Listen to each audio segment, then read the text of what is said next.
새가 하늘을 날까요? 새가 왜 하늘을 날까요? 이렇게 질문하면요, 많은 분들이 보통 대답이 뭐냐면 날개가 있어서 이렇게 얘기합니다. 맞습니다. 날개가 있어서 나는 거 사실이죠. 그럼 제가 이렇게 한번 질문해요. 근데 닭은 날개가 있는데 왜 못 납니까? 그러면 날개가 있어서 그것은요, 한편으로는 맞지만 정답은 아니에요. 왜냐하면 날개 있는 닭은 날지를 못하니까. 그래서 왜 새가 나는가, 나는 이유를 제가 먼저 설명해 드릴게요. 창세기를 한번 볼게요. 모든 질문의 답을 이제 성경 가지고 우리가 찾아야 되잖아요. 성경 가지고 한번 찾아보십시다. 창세기 1장 26절을 보십시다. 창세기 1장 26절. 하나님이 이르시되 우리의 형상을 따라 우리의 모양대로 우리가 사람을 만들고 그들로 바다의 물고기와, 그 다음에 뭐라고 나옵니까? 하늘의 새. 거다에 그냥 거기만 줄 치세요. 뭐라고요? 하늘의 새. 시작. 하늘의 새. 다시요. 새 와자는 빼도 됩니다. 시작. 하늘의 새. 왜 새가 나냐, 나는 이유가 뭐냐 할 때 제가 정답을 알려드릴게요. 하나님께서 날도록 만드셨어요. 그래서 새를 설명할 때 뭐라고 설명합니까? 하늘의 새라 그렇게. 여러분, 물고기가 왜 물에서 삽니까? 거기 보니까 뭐라고 나와 있어요? 바다의 물고기 그랬어요. 그러니까 여러분, 물고기가 왜 바다에 사느냐? 하나님이 그렇게 만드셨어요. 그럼 또 다시 왜 새가 날까요? 할 때 하나님이 그렇게 만드셨어요. 이 말을 다른 말로 얘기하면 새니까 그 말이에요. 새니까. 하나님이 그렇게 만들었어요. 그래서 하나님이 그렇게 만들었기 때문에 여러분, 바다의 물고기를, 저 물에 사는 그 물고기를 여러분 물에서 빼내면 죽습니다. 그리고 물을 만나야 돼요. 그리고 물속에 있어야 돼요. 마찬가지로 여러분, 새니까 여러분 하늘을 날아요. 여러분, 개는 왜 짖습니까? 정답이요, 개니까요. 하나님이 그렇게 짖도록 만들었어요. 자, 그러면 하나님이 사람을 어떻게 만드신 줄 아십니까? 하늘의 새처럼, 바다의 물고기처럼 여러분, 하늘을 나는 새가 여러분 하늘을 날도록 하나님이 그렇게 창조했듯이 하나님이 사람을 어떻게 창조했냐면 예배자로 창조했어요. 여러분, 하나님은 사람을 뭘로 창조했다? 예배자로 창조했어요. 여러분, 하나님은 사람을 예배자로 창조했어요. 그래서 이 세상에 존재하는 모든 사람은 다 예배자예요. 여러분, 예배자가 아닌 사람이 없어요. 교회를 나오는 사람만이 예배자가 아니에요. 교회를 나오든 안 나오든 모든 사람은 다 예배자예요. 왜냐하면 하나님이 그렇게 만드셨다는 거예요. 다만 문제는 여러분 이거예요. 하나님을 예배하느냐, 하나님 아닌 다른 것을 예배하느냐, 여러분 그것 차이밖에 없어요. 여러분, 하나님을 예배하는 사람이 있는가 하면 여러분, 하나님을 예배하지 않는 사람도 여러분 뭔가를 예배하고 있는 거예요. 무엇인가를 예배하고 누구인가를 예배하고 있는 거예요. 그래서 이 세상에 존재하는 모든 사람은 다 예배자다. 왜? 하나님이 그렇게 만드셨기 때문에. 만일 하나님을 예배하면 우리는 그것을 예배라고 그래요. 그리고 하나님 아닌 다른 것, 하나님 아닌 다른 어떤 것 대상을 예배하면 우리는 그것을 우상이라 그렇게 얘기를 하는 겁니다. 그래서 예배와 우상은요 정반대 개념입니다. 그래서 오늘 제가 2주 오게 되어 있습니다. 2주 오는데 오늘 이번 주에는 제가 예배라는 주제로 말씀을 드리고 다음 주는 우상이라는 주제로 말씀을 드리면 동전의 앞뒤처럼 예배는 우상을 보완하고 여러분 우상은 예배의 교훈을 이렇게 보완을 해가지고 더 풍성하게 합니다. 그래서 예배와 우상이라고 하는 이 2 주제를 가지고 이번 주 다음 주 제가 여러분에게 말씀을 좀 전하려고 합니다. 자, 요한복음 4장을 여러분 1번 한번 보세요. 여러분, 이 교환을 드린 것은요 제가 딴 길로 안 가려고 하고 그 다음에 성경을 빨리 찾으려고, 성경을 안 찾으셔도 돼요. 성경에 있는 말씀하고 여러분 적어 있는 말씀이 똑같은 말씀이니까요. 요한복음 4장 20절에 보면 아주 이상한 대화가 나옵니다. 수가성의 여인이 예수님께 이렇게 질문합니다. 우리 조상들은 이 산에서 예배하였는데 당신들의 말은 예배할 곳이 예루살렘에 있다 하더이다. 그렇게 얘기합니다. 여러분 잘 보세요. 자, 우리 조상들은 이 산에서 예배하였는데 당신들의 말은, 유대인들의 말은 예배할 곳이 예루살렘에 있다 하더이다. 여러분, 이 말 속에는 이런 의미가 있어요. 예배를 어디서 드려야 됩니까? 그 말이에요. 우리 조상들은 말하기를 그리심산에서 예배를 드리라고 합니다. 근데 유대인들, 당신들의 말은 예루살렘에 가서만 예배를 드려야 된다고 합니다. 과연 어느 게 정답입니까? 우리는 어려서부터 이곳에서 예배를 드려야 된다고 배웠습니다. 근데 당신들은 예루살렘에서 드려야 된다고 하는데 헷갈립니다. 선생님 얘기 좀 해주세요. 어디서 드려야 됩니까? 어느 게 정답입니까? 하고 이렇게 묻는 거예요. 그러면 여러분 그냥 정답은 아주 간단합니다. 정답은 뭔지 아십니까? 예루살렘에서 드려야 돼요. 왜냐하면 하나님이 예루살렘에서 만나기로 했잖아요. 그래서 이스라엘 백성은 1년에 3대 절기가 되면요 반드시 그들은요 예루살렘에 왔던 겁니다. 아무리 멀리 살아도 예루살렘에 왔어요. 여러분 12살 이상 된 여러분 유대인들은요 예루살렘에 하나님께 제사 예배를 드리기 위해서 왔던 거예요. 그러면 정답은 간단해요. 예루살렘에서 드려야 된다. 여러분 이렇게 얘기하면 돼요. 근데 우리 주님은요 그렇게 하지를 않아요. 대답이 뭡니까? 우리 주님의 대답이 21절 보십시오. 예수께서 이르시되 여자여 내 말을 믿으라 그래요. 여자여 내 말을 믿으라. 여러분 이 말은요 아주 중요해요. 내 말을 믿으라 하는 이 말은요 믿기 어려운 말을 하겠다는 거예요. 여러분 내가 지금부터 하는 말은 네가 믿기 어려운 말이야. 여러분 이 말이에요. 여러분 믿기 어려운 말이야 하는 이 말, 네가 좀 충격이 될 거야. 네가 지금까지 생각했던 그런 전통, 그런 이해, 그런 지식, 그것을 초월한 말이야. 내 말을 좀 믿어라. 여자여 내 말을 믿어라 그래요. 여러분 제가 여러분에게 여러분 제 말을 믿으시길 바랍니다. 지금부터 하는 제 말을 믿으세요. 그럴 때는요 상당히 심각한 말이에요. 제가 여러분에게 여러분 제 말을 좀 믿으세요. 제가요 남자입니다. 그러면요 여러분 그거 믿어야 될 그 말 할 필요도 없어요. 왜 척 봐도 남자처럼 보이잖아요. 근데 제가 여러분에게 여러분 제 말을 믿으세요. 좀 충격적인 얘기입니다. 믿기 어려울 겁니다. 실은요 제가요 여자예요. 그러면 여러분은요 굉장히 충격을 받을 거예요. 지금 예수님이 지금 그 얘기예요. 여자여 내 말을 믿어라. 내가 지금부터 하는 말을 너는 좀 믿어라. 우리는 보통 믿을 때 우리가 이해되는 것을 믿으려고 그래요. 그러나 여러분 우리가 아셔야 될 게 있어요. 우리가 제자 훈련을 하고 성경을 공부하면서 우리가 이해한 것을 우리가 믿는 건 좋은 거예요. 그런데 이해한 것만을 믿다가 보면 우리는요 때로는요 이해가 되지 않는 것은요 안 믿는 그런 일이 일어나요. 여러분 잘 보세요. 여러분 믿음이라고 하는 것은 이해가 되는 것은 이해가 되기 때문에 믿는 거예요. 그리고 이해가 되지 않는 것은요 또한 이해가 되지 않기 때문에 믿는 거예요. 여러분 자녀가 어머니의 사랑을 다 이해해서 여러분 어머니를 믿나요? 여러분 우리가 하나님의 사랑을 다 이해해서 하나님의 사랑을 믿나요? 그러니까 여러분 저와 여러분의 문제 중에 여러분 우리는요 여러분 내가 이해되는 것만 믿는다 그러면요 하나님을 내 머릿속에 하나님을 내 질 속에 가두는 거예요. 여러분 이해가 되는 것은 이해가 되기 때문에 믿는 겁니다. 아멘 한번 해보세요. 우리는요 이해가 되는 것은 이해가 돼서 믿는 거예요. 그 다음에 이해가 되지 않는 것은요 여러분 또한 이해가 되지 않기 때문에 믿는 거예요.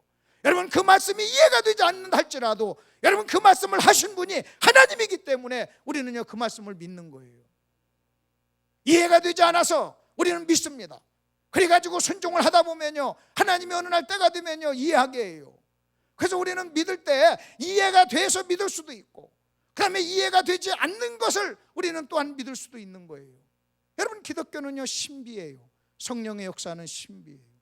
여러분 저와 여러분이 이해가 되는 것만 믿는다면요 저와 여러분의 신앙은요 항상 문제를 만나요. 여자여 내 말을 믿으라. 내가 하는 말이 충격적이야. 내가 하는 말이 이해가 안 될 거야.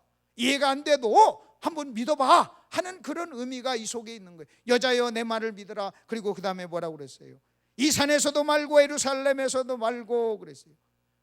이 산에서도 말고 예루살렘에서도 말고. 여러분 이것은요 예배는요 장소의 문제가 아니라는 거예요. 예배는 장소의 문제가 아니다 그 말이에요. 지금 이 여인은 예수님께 장소로 지금 질문하고 있는데 여러분 예수님은 지금 뭐라고 얘기하냐면 믿기 어려운 말, 장소의 문제가 아니다. 그러면 장소의 문제가 아니고 뭐의 문제입니까? 이렇게 얘기합니다. 너희가 아버지께 예배할 때가 이르리라 그래요. 때, 시간을 얘기해요. 여인은 장소를 묻는데 여러분 예수님은요 시간으로 대답을 하세요. 이상한 대화예요. 동문서답이에요. 시간으로 얘기해요. 그러면서 뭐라고 얘기하냐면 그럴 때가 온다는 거예요. 지금은 아니야. 지금은 그럴 때가 아니야. 지금은 예루살렘에서 드려야 돼. 지금은 장소의 제한을 받아. 지금은 예배가 장소의 제한을 받지만 어느 날 어느 때가 되면 어느 시간이 되면 이제는요 장소를 초월하는 그런 예배, 지금까지 없었던 그런 예배의 때가 시간이 온다는 거예요. 미래로 온다는 거예요. 그럼 여러분 보십시다. 우리 주님께서 2000년 전에 여러분 이 여인에게 얘기할 때는 그때 그 시간이 미래였어요. 2000년이 지난 여러분 오늘 저와 여러분의 입장에서 볼 때는 여러분 이것이 뭡니까? 여러분 이것이요 과거가 된 거예요. 그래서 여러분 도표로 보면요 여러분 이겁니다. 지금 예수님이 말씀하셨어요. 예수님이 말씀할 때는 그것이 여러분 미래예요. 미래. 근데 오늘 내 입장에서 봤을 때는 그것이 뭐가 되냐면요 과거가 되는 거예요. 그러면 예수님이 말씀하신 이때와 지금 내가 살고 있는 이 중간에 어떤 시간이 있다는 거예요. 어떤 시간이. 여러분 이 중간에 어떤 때가 있는데 이 때가 바로 지금 예수님이 말씀하신 장소를 초월하는 때가 된다는 거예요. 우리 편에서 볼 때는요 이미 왔어요. 아멘. 다시요. 우리 편에서 볼 때는 이미 왔어요. 여러분 예수님 편에서 볼 때는 미래예요. 우리 편에서 볼 때는 여러분 과거예요. 그럼 여러분 이때 이 시간이 언제예요? 이게 오순절 사건. 여러분 오순절 사건 어떤 일이 일어났느냐? 여러분 이제는요 오순절 사건이 일어남으로 인해서 여러분 하나님께 제사와 예배를 드리기 위해서 예루살렘까지 가지 않아도 되는 거예요. 여러분 예수님이 어린 양으로 이 땅에 오셔서 이제는 더 이상 여러분 구약처럼 양을 잡지 않아도 되는 거예요. 만약 예수님이 오시지 않았다면 우리는 양을 잡아야만 합니다.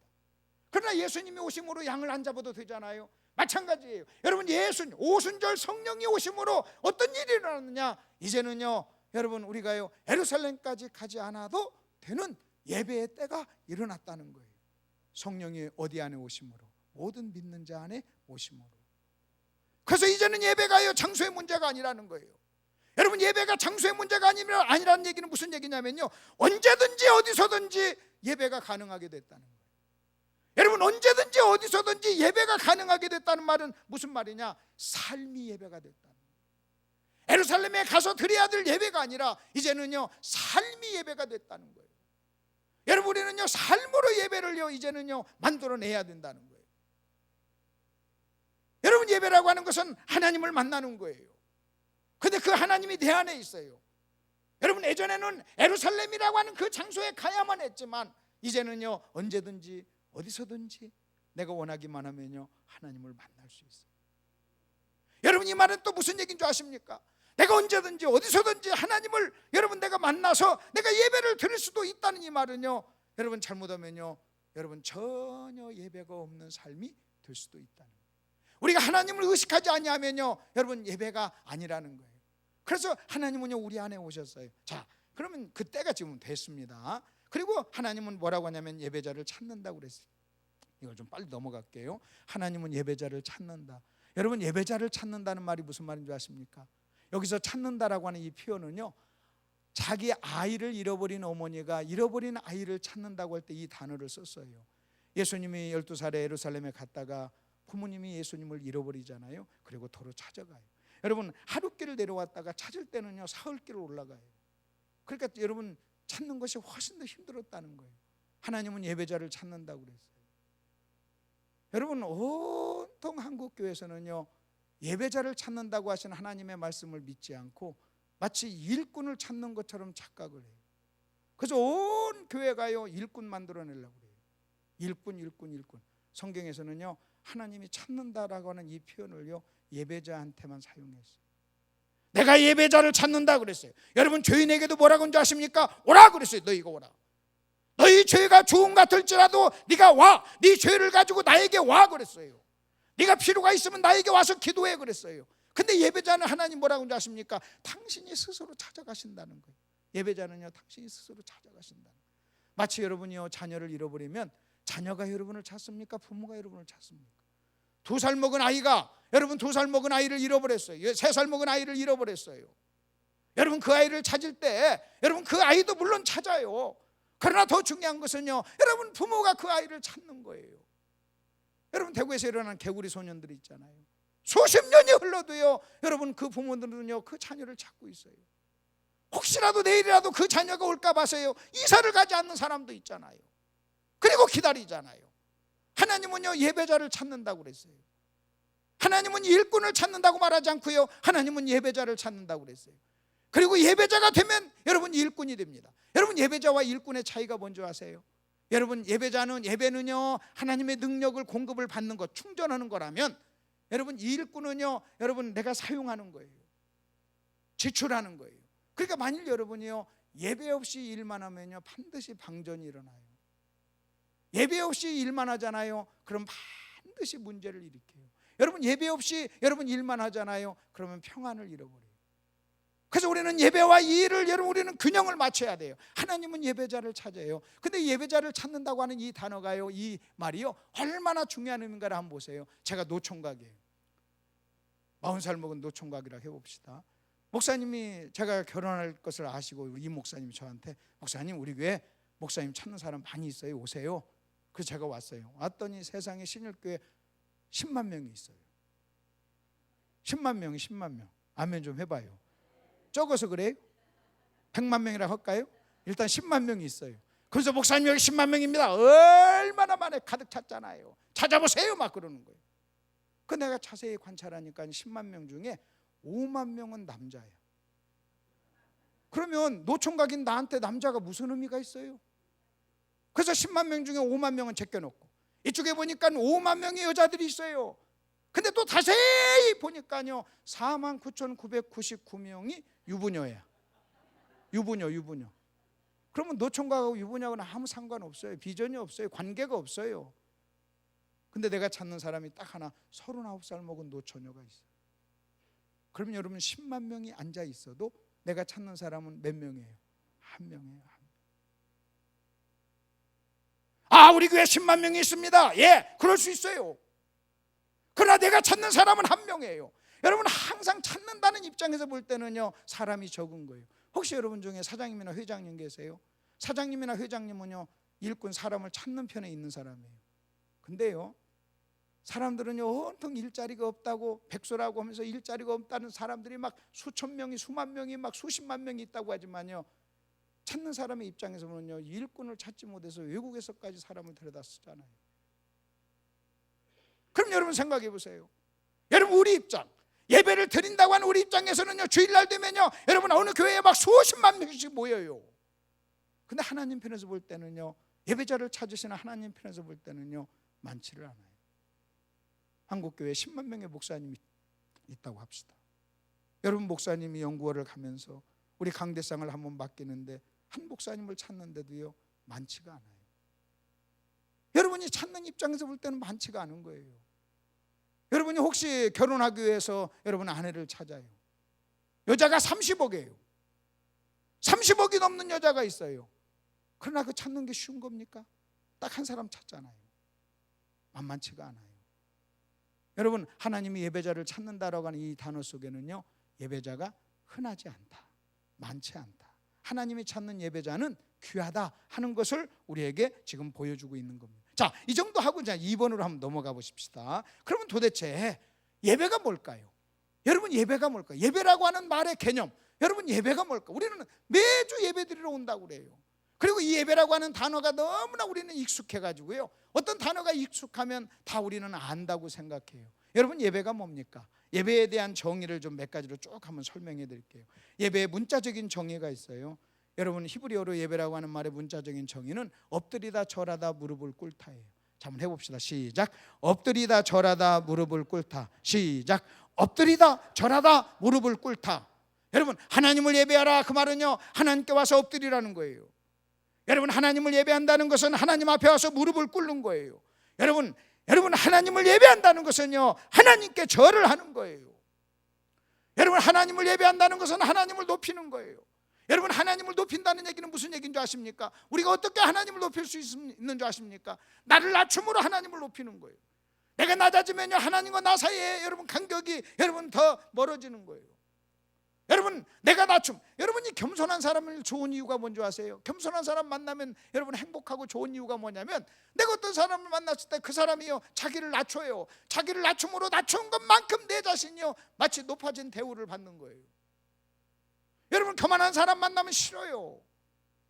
왜냐하면 그 사람부터 무시당했다는 생각을 하잖아요. 예배란 뭐예요? 하나님을 높이는 거예요. 그럼 어떻게 하나님을 높이냐? 나 자신을 낮춤으로. 나 자신을 낮춤으로 하나님을 높이는 거예요. 나 자신을 낮춤으로 하나님을 높이는 거예요. 그러면 나 자신을 낮추는 게 뭐예요? 그 상징적인 단어가 바로 그겁니다. 무릎을 꿇다예요. 그리고 하나님 앞에 여러분 절하를 하는 거예요. 그리고 하나님 앞에 와서요, 여러분 머리를 조아리고 무릎을 꿇고 그리고 절을 하고 엎드리는 거예요. 여러분 우리가 지금 와서 하나님께 그렇게 하지는 않아요. 실제적인 그 예전에 지금도 무슬림 사람들은 그렇게 하잖아요. 이렇게 엎드리잖아요. 우리도 와가지고 그런 자세는 취하지는 않아요. 그러나 한 가지 분명히 있어요.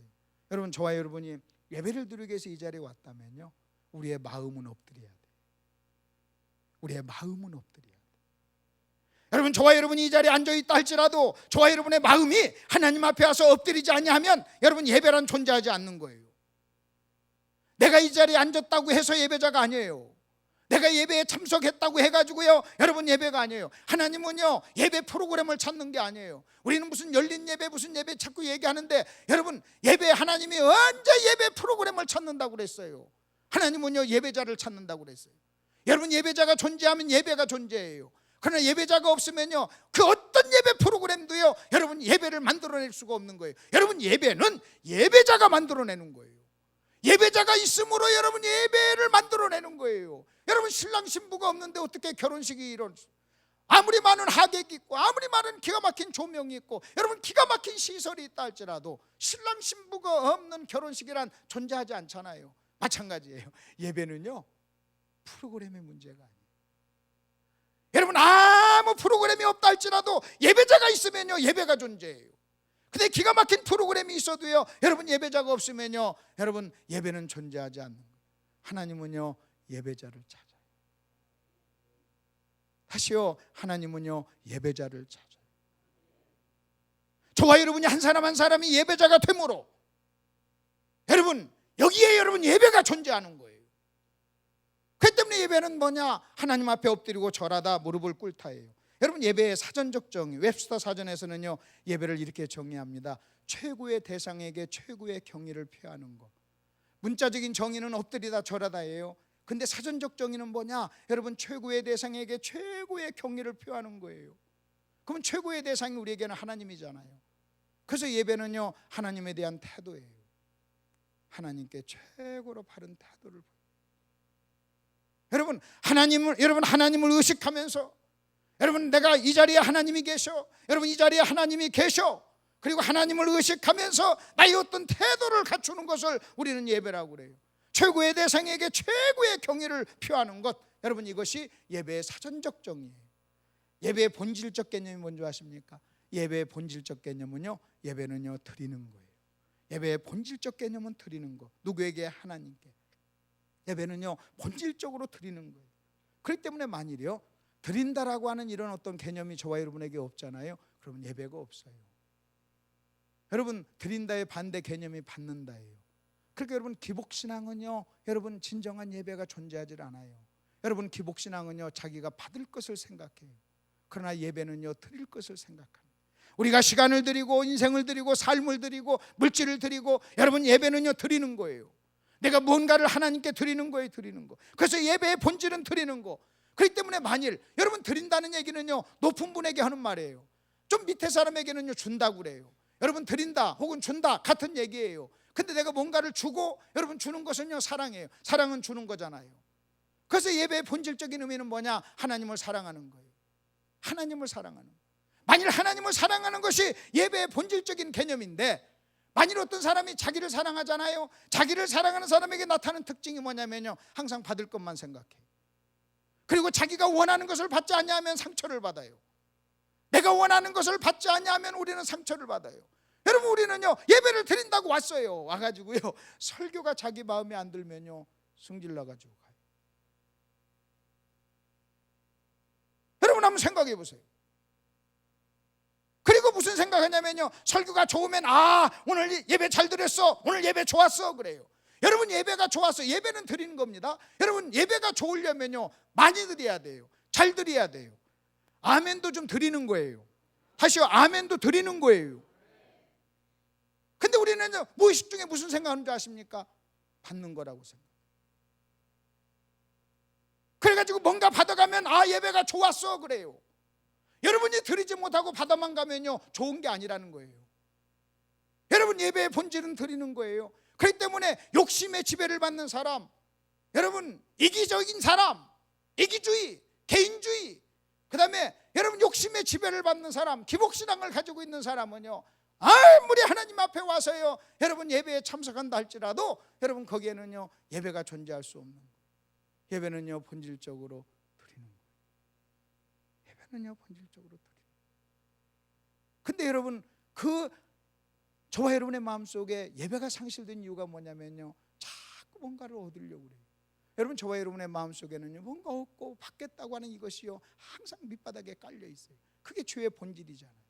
이기주의, 욕심, 탐심, 이런 것들은요 예배와 정반대되는 성격을 만들어내요. 예배, 본질의 개념 드리는 거예요. 그것을 다른 말로 얘기하면요 하나님을 사랑하는 거예요. 자, 그러면 여러분 또한 성경적인 개념을 한번 보십시다. 예배의 성경적인 개념, 여러분 오늘 읽은 말씀입니다. 창세기 22장 1절. 여러분 이걸 최초의 법칙이라고 하는데, 어떤 단어가 성경에서 가장 처음에 어디에 무슨 의미로 쓰였느냐가 굉장히 중요해요. 창세기 22장 5절에 보면 예배라는 단어가 성경에 가장 처음 쓰였어요. 믿음의 조상 아브라함은요 예배에 있어서도 우리의 모델이에요. 아브라함은요 믿음의 사람이었고, 아브라함은요 하나님께 예배자였어요. 어느 날 하나님이 아브라함에게 여러분 이렇게 말씀합니다. 네 아들 이삭을 번제로 드리라 그래요. 아브라함이 그 아들을 데리고 모리아산 밑에 왔어요. 모리아산 밑에 와서 뭐라고 하는 줄 아십니까? 여러분 여기 잘 보세요. 이 도표 하나 때문에 칠판을 제가 동원을 했어요. 여러분 이 부분을 보면요, 예배가 뭐다 하는 걸 이해할 수 있어요. 자, 이렇게 지금 이게 모리아산입니다. 여러분 아브라함이 사원들과 함께 모리아산 여기 밑에 왔습니다. 이게 지금 창세기 12장 5절에서 이렇게 말을 하는 겁니다. 너희들은 여기 있어. 종들에게 하는 말이에요. 너희들은 여기 있어. 나는 내가 이삭을 데리고 저기 가서, 산 정상입니다, 저기 가서 하나님을 뭐하고요? 하나님을 예배하고 오리라 그랬어요. 그러면 예배가 뭐냐? 예배는 뭐냐면 아브라함이 산 정상에서 하는 그 일을 가리켜서 예배라고 하는 거예요. 아멘. 예배가 뭐라고요? 내가 저 산 정상에 가서, 나 정상에 가서 예배하고 오리라. 그러면 아브라함이 여러분 여기서 무슨 일을 했냐는 거예요. 그 일이 예배예요. 그러면 무슨 일을 했습니까? 무슨 일을 했어요? 무슨 일을 했냐면요, 아들 이삭을 드렸어요. 하나밖에 없는 아들 이삭을 드렸어요. 여러분 아들 이삭을 드린다는 말이 무슨 말인 줄 아십니까? 만약 하나님이 아브라함에게 너 소 한 마리 바쳐, 양 한 마리 바쳐, 그러면 쉬웠을 거예요. 아니 양 1000마리 바쳐, 이것도 쉬웠을 거예요. 근데 여러분 이삭을 바쳐 하는 이 말은요, 아브라함이 소유한 것 중에 가장 귀한 거였어요. 아멘. 아브라함이 소유한 것 중에 가장 귀한 거였어요. 아브라함이 소유. 여러분 이 말을 다른 말로 얘기하면 너 나를 사랑하니 네 아들을 사랑하니 이 말이에요. 너에게 있어서 가장 소중한 것이 뭐야 이 말이에요. 네 아들 이삭을 바쳐, 그 말은 너는 네 아들을 더 사랑해, 나를 더 사랑해 하는 이 질문 앞에 지금 아브라함은 서 있는 거예요. 아브라함이 이삭을 데리고요 모리아산에 가서요 자기 아들 이삭을 바치는 그 일을 하는데, 그 일을 성경은 예배라고 그래요. 예배. 그럼 예배란 뭐냐? 하나님께 가장 소중한 것을 드리는 거. 아까 드린다는 개념이 그 속에 다 있잖아요. 가장 소중한. 더 문장으로 만들면요, 하나님을 사랑하여 이삭을 드리는 거. 여러분 결국 예배란 뭐냐? 여러분 나는 내 아들보다 하나님을 더 사랑합니다. 여러분 이거예요. 나는 내 아들보다 하나님을 더 사랑합니다. 내가 증거를 보여드릴게요 하고 그 보여준 증거가 바로 예배였어요. 그러면 너희는 여기서 기다려. 내가 저기 가서 예배하고 나는 돌아올게. 여러분 이랬단 말이에요. 그 일이 예배입니다. 자, 그 다음에 또 하나 보십시다. 그 일 예배를 했을 때 이 예배에 대한 하나님의 평가가 12절에 나옵니다. 그 일에 대해서 평가를 해요. 예배에 대해서 평가를 해요. 근데 그 예배에 대한 평가가 예배가 뭔가를 우리에게 보여주는 겁니다. 하나님은 예배를 어떻게 평가합니까? 12절 보십시오. 12절에 이렇게 얘기합니다. 사자가 이르시되 그 아이에게 내 손을 대지 말라, 그에게 아무 일도 하지 말라. 네가 네 아들 네 독자라도 내게 아끼지 아니하였으니 내가 이제 네가 하나님을 경외하는 줄 아노라. 이게 그 예배에 대한 평가였어요. 여러분 이 속에 예배에 대한 아주 중요한 요소가 나와요. 예배란 뭐냐? 여러분 이건 예배란 두 가지 요소가 있어야 돼요. 두 가지 요소가 있는데 첫째가 뭐냐? 여러분 이겁니다. 하나님을 위하여. 네가 나를 위하여. 그랬어요. 하나님을 위하여. 그 다음에 두 번째는 뭔지 아십니까? 아들을 아끼지 않았다. 최선을 다하는 거예요. 1번 하나님을 위하여, 2번 최선을 다하는 거예요. 여러분 잘 보세요. 제가 오늘 설교를 합니다. 근데 이 설교가 예배가 되려면요, 저는 설교자 이전에 예배자예요. 저도 예배자예요. 예배를 드려야 돼요. 만약 제가요, 여러분 설교자이기 때문에 예배는 없이 설교만 하면요, 저는요 하나님이 찾는 사람이 아니에요. 저는 어떤 사람이냐, 저는 이 시간 설교로 예배를 드리는 거예요. 반주하시는 분은 반주로 예배를 드리는 것이고, 여러분은요 앉아서 예배를 드리고, 나는 서서 예배를 드리고, 나는 말하면서 예배를 드리고, 여러분 들으면서 예배를 드리는 거예요. 아멘. 본질은 똑같아요. 근데 그 예배가, 여러분 그 일이 예배가 되려면 어떻게, 두 가지 요소가 있어야 돼요. 하나는 하나님을 위해서, 그리고 하나는 최선을 다하는. 제가 오늘 설교를 합니다. 하나님을 위해서. 여러분 1차적으로 저는요 하나님을 위해서 하는 거예요. 여러분을 위해서 하는 것은요 그 다음이에요. 제가 하나님을 위해서 했더니 여러분에게 유익이 된 거예요. 아멘 좀 해보세요. 그렇잖아요. 1차적으로 제가 하나님을 위해서 했더니 여러분에게 유익이 되고 여러분에게 은혜가 됐던 거예요. 근데 만일 여러분 보십시오, 여러분에게는 유익이 됐는데 하나님께는요, 여러분 내가 영광이 안 됐다면요, 저는요 싹군이에요. 싹군이에요. 여러분 여기 한 코미디언이 와서 여러분을 즐겁게 했어요. 여러분은요 즐겁다고 해서 오늘 좋았어, 재밌었어, 재밌었어 그래요. 하나님께 한번 물어보세요. 하나님 영광을 받으셨습니까? 이 말이에요. 여러분 1차적으로 여러분에게 유익이 있고 없고는 그 두 번째 문제고, 1차적으로 하나님께 먼저 영광이 돼야 될 줄 믿습니다. 여러분 저와 여러분이 하는 모든 일은요 1차적으로 하나님께 영광이 돼야 돼요. 먹든지 마시든지 무엇을 하든지 하나님을 위해서 하라고 그랬잖아요. 무엇을 하든지 그 무엇 속에 설교도 포함되는 거예요. 설교도 포함되는 거예요. 여러분 저와 여러분이 어떤 일이 예배가 되기 위해서는, 첫째는 누굴 위해서? 하나님을 위해서. 그 다음에 두 번째는 최선을 다해. 그럼 저는요 제가 설교도 최선을 다해야 돼요. 그리고 여러분 듣는 것도 최선을 다해야 돼요. 그래서 아멘도 조금 세게 하셔야 돼요. 아니 하라는 얘기가 아니라 그렇다는 얘기예요. 제가 참 여러분 좋은 교회입니다. 보통 다 앉으면 자기 자리들이 있잖아요. 근데 우리 조 목사님이 앞자리로 오세요 했더니 다 일어나서 앞자리로 오시더라고요. 어떤 교회는요 한 사람도 안 일어나는 사람이 있어요. 아주 안 좋은 교회예요. 근데 여러분은요 너무 좋은 교회예요. 내일 또 앞자리로 좀 나오라고 하세요. 다음 주도 앞자리로. 그러면 좋은 교회예요. 너무 좋은 교회예요. 그런데 여러분 한번 생각해 보세요. 하나님을 위하여, 그 다음에 어떻게 해요? 최선을 다. 그러면요 무엇이든지 다 뭐가 돼요? 예배가 돼요. 이 말을 거꾸로 얘기하면요, 어떤 일도 1번과 2번이란 두 가지 요소가 없으면 예배가 아니에요. 여러분 1번이 없이 2번도 하세요. 어떤 사람은요 자기를 위하여 최선을 다해서 새벽부터 저녁까지 최선을 다해서 그냥 과로하면서 일하잖아요. 예배 아니에요.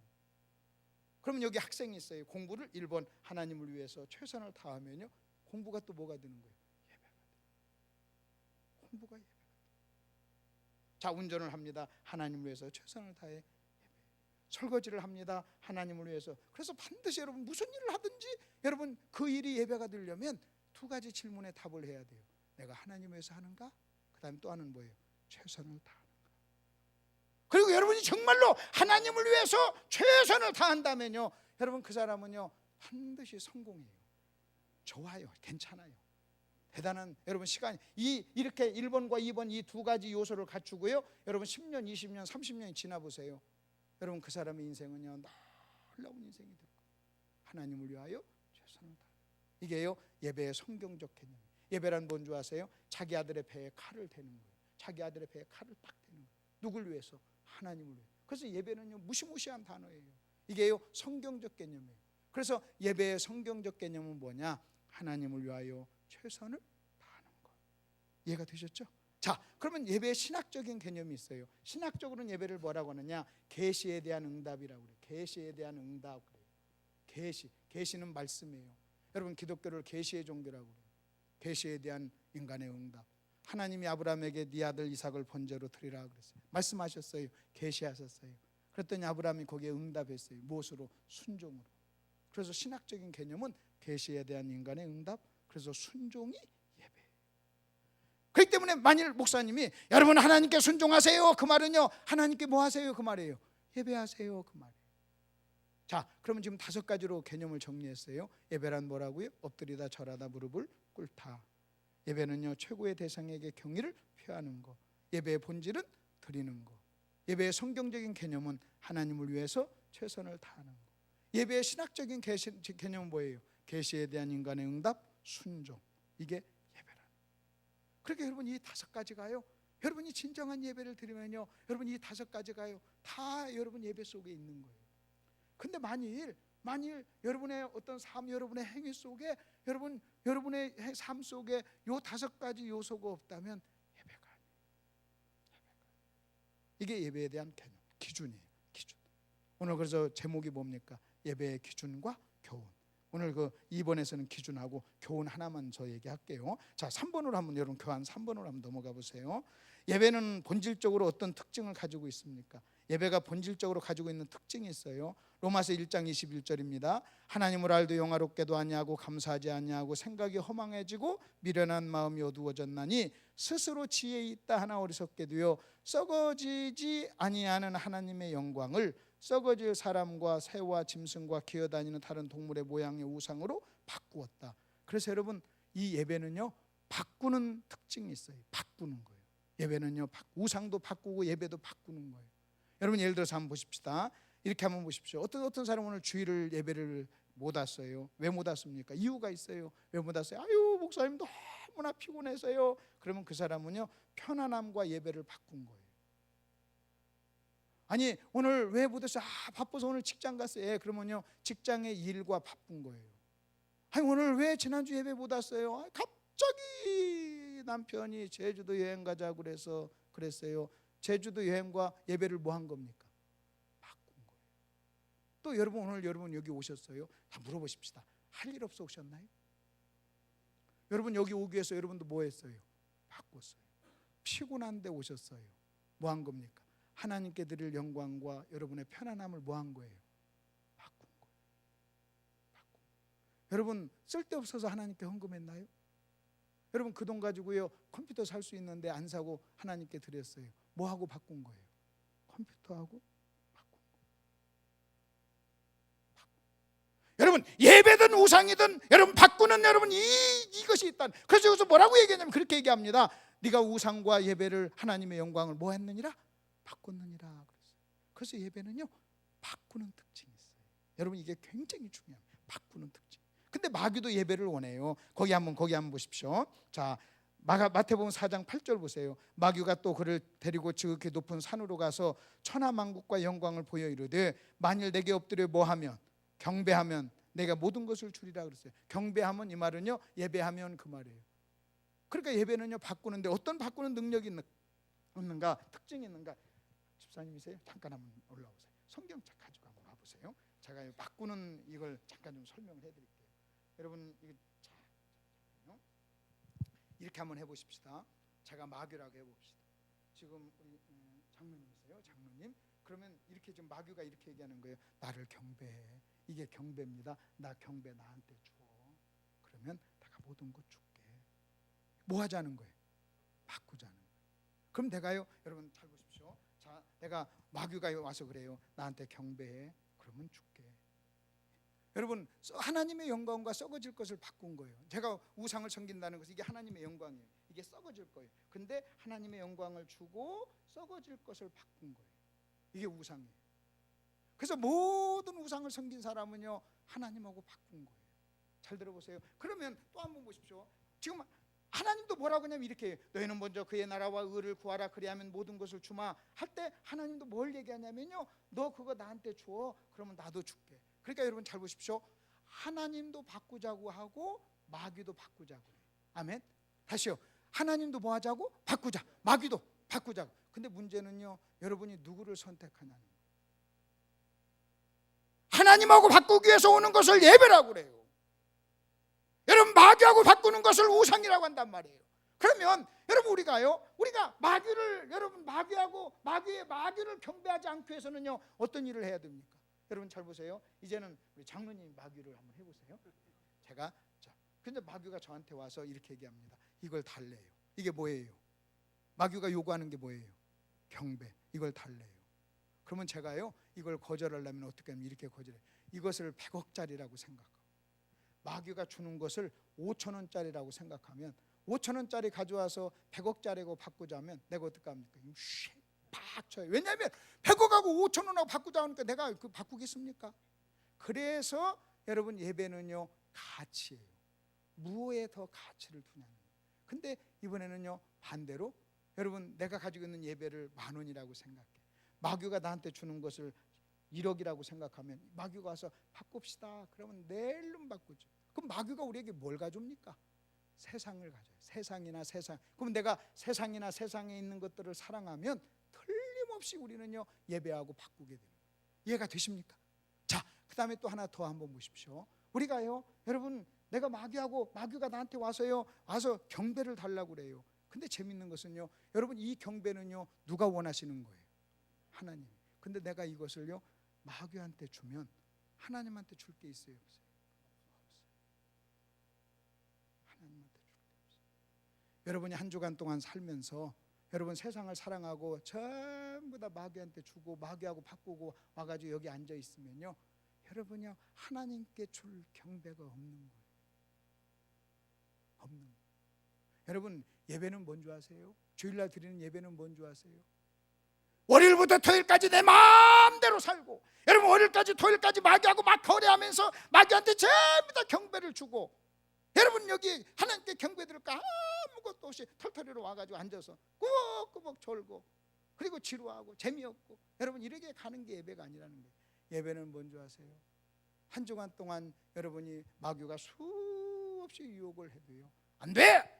이건 하나님께 드려야 돼. 내가 주일날 하나님께 드릴 거야 하고 여러분이요 이걸 거절하고 이걸 여러분이 한 주간 동안 지킨 것 소중하게 지킨 것을요 가지고 하나님 앞에 나오는 거예요. 그렇기 때문에 여러분 주일날 예배는요 여러분 한 주간 동안 삶이 결정하는 거예요. 여러분 한 주간 동안의 삶이요 여러분 어떤 삶을 살았느냐가 여러분 주일날 예배의 질을 결정하는 거예요. 그냥 단순히 여러분 주일 성수하는 것 여러분 이것이 예배가 아니라는 거예요. 그래서 예배는요 들어가세요. 이해가 되시죠? 자, 그러면 세 가지 걸 얘기했어요. 수가성령이나 우리 주님은요 예배에 대해서 얘기했어요. 이미 그때가 왔어요. 우리 안에 성령이 계세요. 언제든지 뭘 하든지 우리는요 삶이 예배가 돼야 돼요. 여러분 예배의 5가지 개념을 여러분에게 예배는요 바꾸는 능력이 있어요. 한 주간 동안 여러분 그렇게 사셔야 돼요. 여러분 마귀가 여러분에게 이걸 요구할 때 여러분 절대 주면 안 돼요. 하나만 얘기하고 마칠게요. 예를 들어서 예화입니다. 제가 오늘 집에 갔더니 내 아내가 뭔가를 맛있게 먹고 있어요. 침을 질질 흘리면서 맛있게 먹고 뭐냐 그랬더니 엿을 먹는데 웬 엿이야 그랬더니요 내가 10억 주고 사준 다이아 반지 결혼 반지를 엿 2가락하고 바꾼 거예요. 바꿔가지고 하나 먹고 나한테 주면서 엿 먹어라 그런 거예요. 남편을 엿 먹이는 거예요. 너무 맛있다고 막. 그럼 여러분 보세요. 10억짜리 반지하고 엿 2가락지를 바꿔서 엿이 맛있다고 여러분 그렇게 먹고 있는 그런 여자를 우리는 뭐라고 그래요? 무슨 여자라고 그래요? 에? 무슨 미친년 그래요. 미쳤죠? 가치의 혼돈이 일어난 거예요. 10억짜리하고 엿 2가락지하고. 그러면 여러분 제가 이렇게 얘기하고 진짜 그런 일이 있다면 여러분 우리는 웃고 정말 그런 여자가 어디 있어요? 그런 여자 있으면 난리죠. 그런 여자하고 산다면 난리죠. 근데 우리가 예배를 드리지 않고 우상을 섬긴다는 것은요 그것하고 똑같아요. 여러분 10억짜리 반지하고 엿 2가락지하고 바꿔서 먹고 침찜질을 하면서 좋다고 하는 그 사람이나 하나님께 드려야 될 경배를요 하나님께 드리지 않고 여러분 마귀에게 주고서나 마귀한테 뭔가 얻어가지고 그거 줬다고 막 그냥 침 질질 흘려가지고 흘리는 그 사람이나 여러분 다를 게 뭐가 있어요? 예배는요 오늘 여러분은요 바꾸시고 여기 오셨어요. 잘 오셨어요. 또 한 주간 그렇게 사시기를 바랍니다. 기도하십시다. 하나님 아버지 은혜를 감사합니다. 예배자를 찾으시는 하나님, 성령이 우리 안에 오셔서 언제든지 어디서든지 무슨 일을 하든지 우리가 하는 일이 예배가 될 수가 있습니다. 이 말은 우리가 하는 모든 일이 우상도 될 수가 있다는 말입니다. 하나님, 저희들 붙잡아 주시고 하나님 앞에 나올 때마다 무릎을 꿇고 절하고 엎드리는 저희들 되게 해주시고 무언가 하나님께 드리겠다는 의식이 있게 해주시며 하나님을 위해서 최선을 다하는, 그래서 우리의 삶이 전체가 순종이 되는 예배가 되는 그런 삶을 살게 해 주옵소서. 이번 한 주간도 세상에 나가 살 때 마귀는 우리를 찾아올 겁니다. 그리고 우리의 경배를 원할 겁니다. 그리고 우리에게 뭔가를 준다고 거래를 요구할 겁니다. 바꾸자고 할 것입니다. 하나님 아버지, 무엇이 귀한가를 알게 해주시옵소서. 세상에 나가 살면서 하나님께 마땅히 드려야 될 그 경배를 다른 어떤 것과 바꾸지 않게 해주시고 잘 관리하고 소중하게 생각했다가 주님 앞에 나와서 하나님, 제가 한 주간 동안 관리했던 경배입니다. 저 주님 만나고 싶어 미쳤습니다. 저 주님 만나고 싶어 달려왔습니다. 더 주님 만나서 너무나 기쁩니다. 저 이 예배 시간을 기다렸습니다. 그런 마음으로 한 주간 동안 세상에서 지킨 그 경배를 하나님께 드리는 저희들 되게 해 주옵소서. 아멘. 예수님 이름으로 기도하옵나이다. 아멘. 말씀